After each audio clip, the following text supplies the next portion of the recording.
Hello, YouTube viewer. Welcome to natemareflix. I want to play a game. Oh, you don't? Alright, my bad. How about we just do a ranking video? You know what? Spiral just came out. Let's include Spiral in a ranking of the Saw franchise.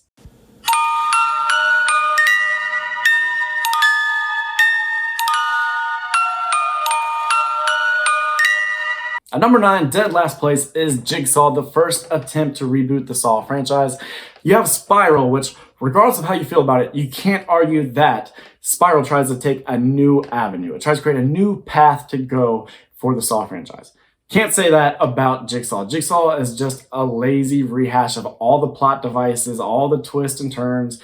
It doesn't do anything exceptionally well. And at times, it was just kind of head-scratching for me that they would bring this back. That if we had to have another Saw movie, that this was what you're going to do. Where's the creative spark? Where's the inspiration? There's none of it. This movie at times feels a little bit direct to video in the way it employs Saw elements. There's some bad green screen at times. There's some real bad CGI, like in the silo trap, which I already hate. But there's atrocious CGI in that scene. There's an absolute abandon of physics when you look at the way the tools, like the pitchforks and stuff, are coming off of that conveyor belt as people wait below in the corn.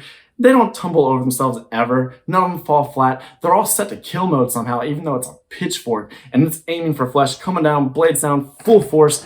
Doesn't make sense. There's just some really goofy stuff like that. And then I talked about this having all the same old trappings, pun intended, of other Saw films, but it's just way less impactful, way less entertaining, and way more obvious. When you look at the killer reveal, it's kind of like, no shit, Sherlock. We've known that guy was the killer from the beginning. The way you set up all the scenes, the way that they looked at him and then they immediately diverted their attention to the obvious red herring. It's not good. But then they also do that Saw thing like, we've been playing with time this whole time. You thought you were watching events in one sequence, but really there's this other timeline and we've been kind of bouncing back and forth because he's replicating kills from 10 years ago because he is an apprentice of Jigsaw, John Kramer. That is how the legacy of John Kramer is still going. And it's like, yeah, you've done that 1,000 times. That's why we knew it was this guy. But also, that is stupid because you can't tell me that there was a moment in Jigsaw's final years where he was like, you know what, I'm gonna take it to my wife's barn. That's right, her family, they have this little getaway, this farm we can go to. I'm gonna bring my buddy the coroner with me. I'm gonna make him my apprentice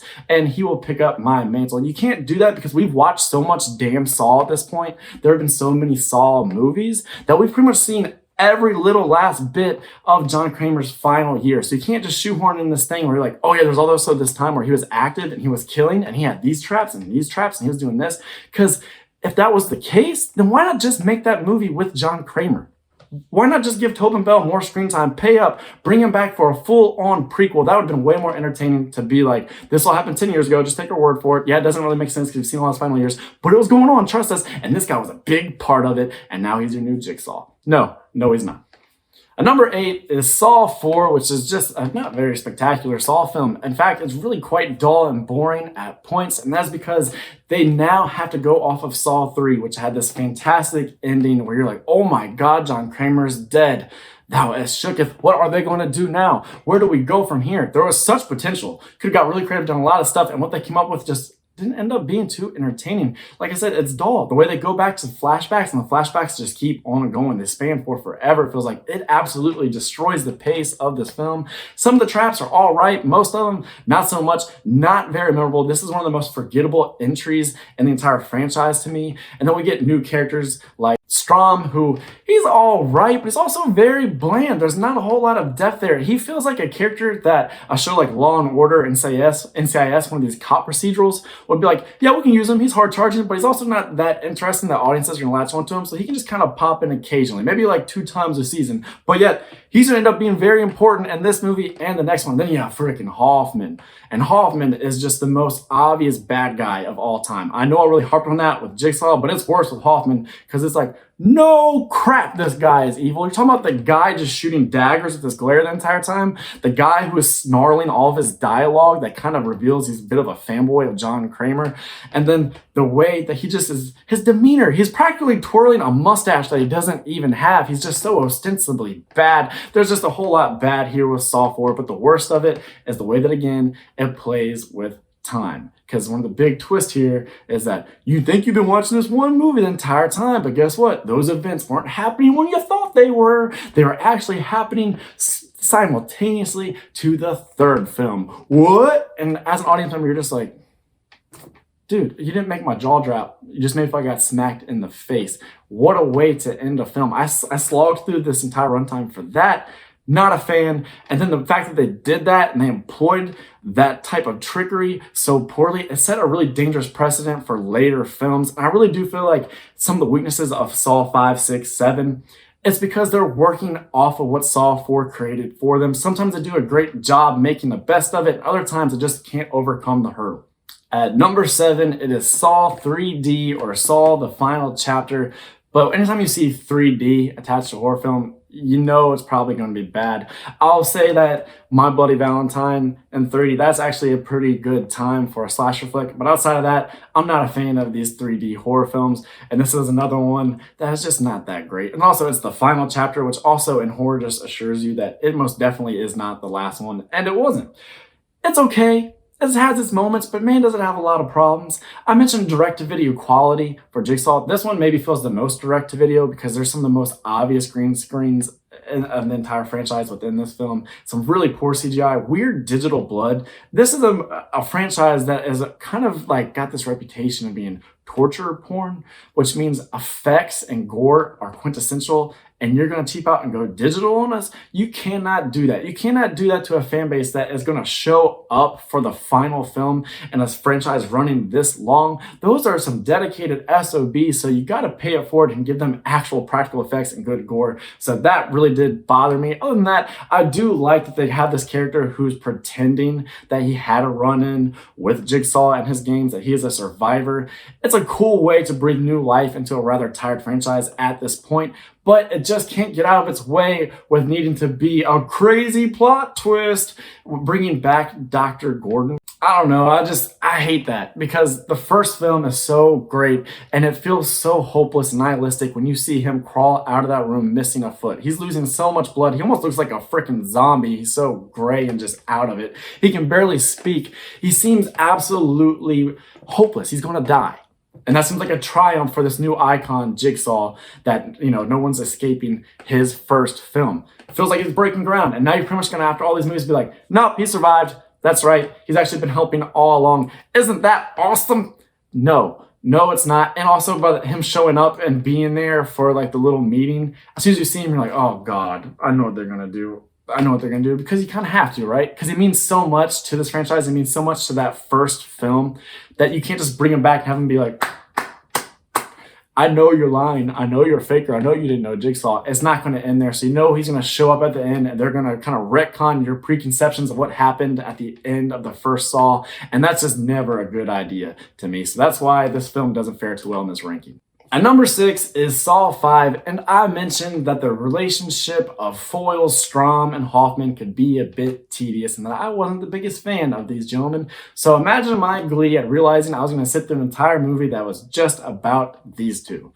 Yeah, not great start right there, but this is very much a middling Saw film. There are some cool traps. I was not all that ecstatic when I first sat down and realized the very first trap, my grand introduction to Saw 5, the hook was going to be the pit and the pendulum kill, that we were just going to rip off Edgar Allan Poe. I'm like, you're Saw. You're all about your traps and your torture. You have to come up with new ways to torture people for people's entertainment, as sick as that sounds. You can't do one of the most known stories of all time. You can't do that. You can't rip stuff off. And then you realize, oh, okay, this wasn't an actual Jigsaw kill because this was not a winnable game. This thing was rigged because it's Hoffman who does not abide by the Jigsaw game plan and the textbook the way he should. So with that, I was like, oh, okay, that's actually a little bit smart. That makes a bit of thematic sense. It makes sense to the characters. It works for the plot. So you have those elements in here that are actually pretty well thought out and a bit redeeming. Now, beyond that, not a whole lot else working for this film. A bit boring at times because, like I said, you have these two characters that you're just not crazy about. And the opening with Strom, his big trap being that he was going to drown. We're going to drown him. I know there's a whole big apparatus and it's all convoluted and all this and that, but that is a pretty weak Saw trap too. Like, come on, we got to do better than that. There's just so much in this movie that we're like, we got to do better than that. But I will say, the final moments, the conclusion with Hoffman allowing himself to be pressed into that case, watching it lower into the floor, and this look of satisfaction on his face as he has masterminded all of this and it's all come to fruition. The totally helpless predicament that Strom finds himself in with those walls closing in, that bit of practical gore with his arms snapping, you've seen the bones come out, and just knowing what he's going to be left as those walls ultimately smush him. That's a great way to go off. That's a fantastic finale that if I wasn't enthused with the introduction, well then hey, at least at the end, you had a proper send-off. Number 5 is Saw 3, and from here all the way up, I will say these are all Saw films that I really enjoy and would have no problem watching again. My biggest problems with Saw 3 is just that Amanda is maybe a little too full tilt crazy. She's a little bit too wacko in this one, and then freaking Jeff. Can we talk about Jeff? Let's talk about Jeff, this dumb, sloppy mofo. I hate this dude. Like, if you're going to have a game that someone's going to have to go through, and we're going to have to follow this guy, as you do with Saw, you got to root for somebody. You got to attach yourself to somebody as they have all these ethical dilemmas, and they are really challenged, and you got to put yourself in their shoes. Can it be somebody who doesn't feel completely stupid, completely unlikable? Just like I said, just a slobby, unlikable oaf of a man. Every freaking trap, he never learns. Like, nothing clicks with this guy very quickly. He spends the entire time looking at people in traps being tortured, and none of it is hitting him. His humanity is not kicking in at any point. He waits until the buzzer almost every time to be like, I've made a decision. And even in one of the most gruesome of traps, the rack, you have a man's arms and stuff being twisted all around, his legs twisted, his neck is going to be twisted all the way around. You have Jeff over there fiddling, trying to get the key, and when he gets the key, ladies and gentlemen, he doesn't go, I got it, or anything like that. He goes, I got the key. What a strange acting choice by the actor to go with, I got the key.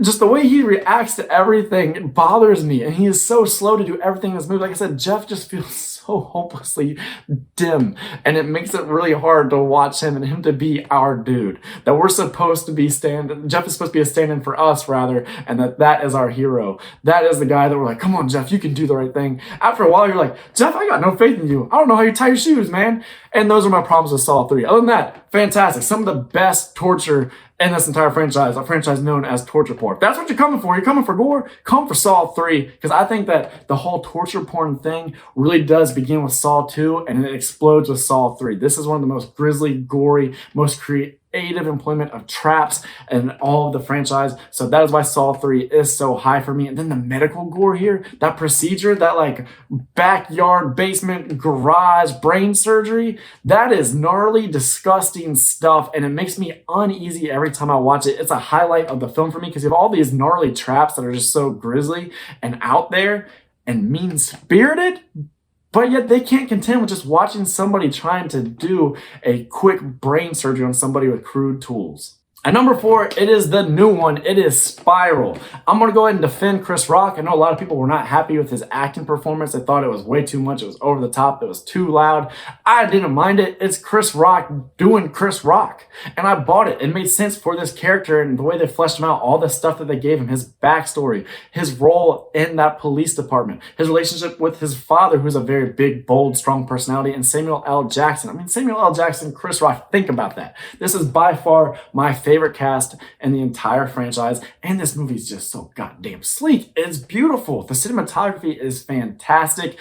There's some good bits of gore in here. The traps, they're not world class. These aren't god tier. If you're gonna do like a tier ranking of Saw traps, I don't think these are gonna find themselves very high, but I will say the final trap, I think ultimately really does a great job. It pays off the theme of this film and the message. And it's just so cinematic. I love the lighting of it. It feels so dramatic. It's not an anticlimactic finish at all. That is a proper cherry on top of Spiral Sunday. I loved it. The twist, yes, it was a bit obvious, but a lot of these Saw reveals are in this one. It did not quite bother me because there was just enough to kind of keep you guessing early on. The way that they did the new voice, I hated that voice at first. I was like, man, it sounds just so kind of wimpy. And is that a woman's voice? Do we have a female killer? And you quickly realize we're not going to have a female killer. So what's going on here? And they give you a little bit more and like, oh, snap, I figured it out. I know who it is. They made it easy, especially with one of the traps being somebody getting skinned. You're like, Yeah, I think I understand here. We're having the old switcheroo.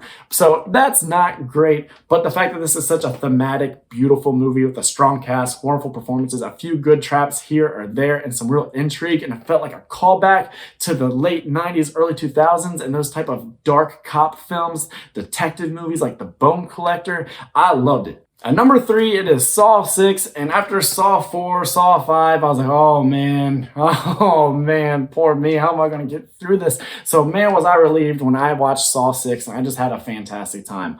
I thought it was a great way to like get people excited about Saw again, and to really find somebody that belonged in the game, or at least you felt like maybe you should be saying things like that. Because let's face it, it's kind of messed up to be like, somebody should be in a Saw game. Somebody should be forced with all these awful dilemmas. Like, am I going to put my eye out? Or what's going to happen? I'll let this trap smash my head. What am I going to do? That's an awful thing to wish, but then you see how much of a scumbag this guy is. He's pretty much giving people their death sentence because it's the best thing for his company's bottom line, because he works in life insurance and he's created this whole formula for pretty much screwing over innocent people. John Kramer ends up being one of those people. And so this is one of the most compelling cases within the entire Saw run where you're like, oh man, what's wrong with me that Jigsaw is actually making a bit of sense here, that I can get on board with what he is saying? I don't like this guy. I don't like people that work for him. They're evil sons of bitches. They may be worse than Jigsaw. And so when you see him put in a position where he has to play a more exaggerated, in-your-face version of this game he's been playing behind his desk, where now he has to choose who lives and who dies, it is awesome, and it is fresh, and it's exciting, and it makes you kind of play along at home, and then you kind of look inward and you're like, what the F is wrong with me? That is thought-provoking. That is what I want from my Saw movies, especially when they begin getting a little bit dull and long in the tooth recently. So that was great. I love that. And then the payoff, the conclusion there, you sit there and you're like, oh, this guy's going to get doused with acid. That's going to be kind of cool, but all right, I kind of know what I'm going to get here. But no, it swings down and he gets injected with a whole bunch of injections of this stuff, and his body just starts to melt from the insides, and then it kind of all flops out. And the way you see it is some of my favorites. Anything Saw. That right there, that moment, it is my favorite because the effect is so damn strong. It looks so disgusting, but it looks real, and you can only imagine the absolute agony of this guy melting from the inside out. It's a great way to end the movie. It's a satisfying ending, and it wasn't what you were expecting. And this franchise really began to struggle with that whole actually catching you off guard thing. So the fact that they came up with a new premise for why this person should be playing the game, they found a fun way to make the game be played, and then they had a fun end to the game, you gotta reward it, and that's why this movie is so high up. At number 2, it is Saw 2, and if John Kramer, aka Jigsaw, was not a horror icon after the first film, then he definitely was after Saw 2, because Tobin Bell just absolutely murders that role in this movie. He has such a presence anytime he is on the screen, and the way he's just kind of relishing and knowing that he's 5-6 steps ahead of these detectives, and that Donnie Wahlberg is just kind of falling right into all the traps he's setting for him. Again, pun intended. It is just a delight to watch. And I've mentioned that this movie was one of the ones that really kind of set up that torture porn kind of reputation, but I mean that in the best of ways, because they came up with some ingenious, horrific, tension-inducing traps, and it was just, I had a lot of fun watching this. I watched the first Saw and I was like, it's all gonna be downhill from here, I guess. I haven't seen any of these in a long time. The first one's great, but if I remember right, the sequels are kind of weak. No, Saw 2 is a tour de force all its own, and it does stuff that is so different than the first Saw. I love that. I love that it finds a way to stay true to the first one while being an absolute tour de force on all of its own. That it's bigger, it's badder, it's meaner, and the icon is more up in your face. That every time you think you kind of have things figured out, you're like, oh my God, this was going on all along? That is insane. And then you have like stuff like the needle pit. It's so much fun to watch this movie as somebody who hasn't seen it, and to see people reacting to Mina being thrown into the needle pit. I myself, I think it's funny because I'm like, we're watching a movie where people have to like try to dig their own eyes out and stuff like that. And y'all are kind of worried about people being poked by tiny needles. That's crazy to me, but it's such a phobia that is so common apparently that everybody seems to squirm and be freaked out and grossed out by that, which is just delightful for somebody like me. Again, I don't know what that says about myself. Saw really makes yourself look inward.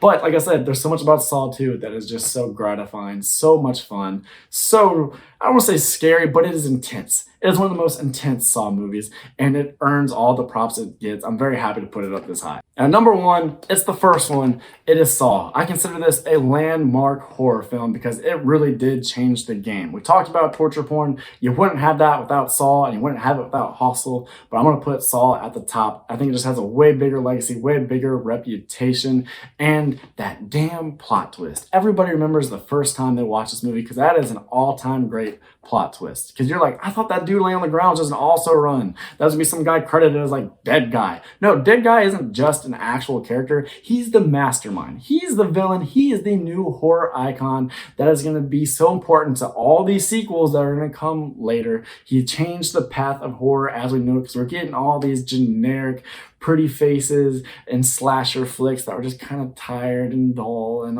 we'd seen 1,000 of them, and then you get Saw, and it completely changes everything horror is doing at that time. It completely changes the taste of the audience, and then Zepp's overture kicks in when this dead dude gets up and slams that door, and you're just like, wow, I need to revisit this. I need to rewatch this movie. That is crazy. There's so much about Saw to love. Major kudos to Lee Winnell and James Wan. This film that they came together to create on practically no budget. Just, it's so inventive. And it's a true send up to Seven, another movie I love. And yes, there's homages and there's an obvious inspiration coming from Seven. But it does so much all of its own that it would become the movie that was then inspiring everybody else. People just couldn't get enough Saw after this because it really did blow people away. It was so new.